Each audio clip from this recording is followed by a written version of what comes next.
Àdúrà dúdú o, ọpọlọ wa ò dúdú o, ọmọ dúdú wa, ẹ jẹ́ àgbàṣà wa lárugẹ. Ti dáyà ọ̀jẹ̀ láti òní lọ. Níbo? Òjò. Jésù tẹ́ ń pariwo láti bàtẹ́ ẹlẹ́ẹ̀ tí ń tẹ̀lé oríwo lẹ́rí ń bẹ̀. Ṣẹ́rí Jésù tẹ̀lé ó dùn sí i. Orówó ọ̀rọ̀ ọmọ mọ̀ọ́rá làáfíà mọ̀ọ́rá ìkúbalẹ̀ ọ̀rọ̀ gbogbo ohun tó rò pé ohun tó ní tó ń ṣe gàgàgà yẹn màá ní kó tán lójú ẹ.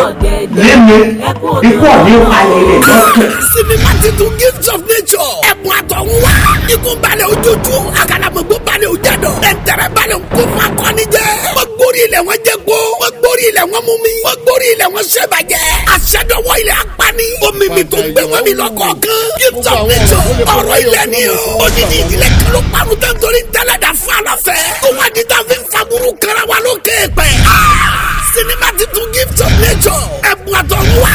A movie written and produced by Adelabu Olaleka Jirọjọ. Directed by Murtala Kazeem Ekeraja.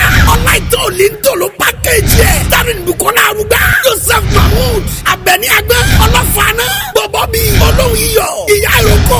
Ekeraja. Maruf Ọláyíwọlá Òjó Àjàmbàdàn. Sule Suebebe. Introducing Adelabu Olaleka Jirọjọ. Àti bẹ́ẹ̀ bẹ́ẹ̀ lọ. Nínú sinimá titun yìí Gift of Nature. Ó wọlé wọn gbé gúngún. Wọ́n gbé gúngún wọn gbòòrìṣà.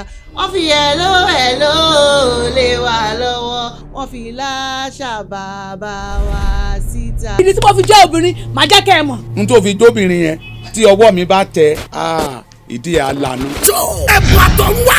Ó ń bọ̀ lọ́nà dẹ̀dẹ̀ ni o. Tó bá jáde tẹ́ra tẹ́ wò.